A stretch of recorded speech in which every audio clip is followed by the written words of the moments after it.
சேலை கட்டும் பெண்ணுக்கு ஒரு வாசம் உண்டு, கண்டதுண்டா? கண்டவர்கள் சொன்னதுண்டா?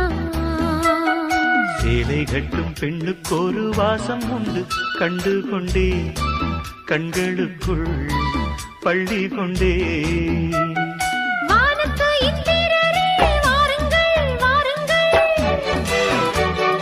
பெண்ணுக்குள் என்ன இன்பம் கூறுங்கள் கூறுங்கள். இதுபோல் இதமோ சுகமோ உலகத்தில் இல்லை.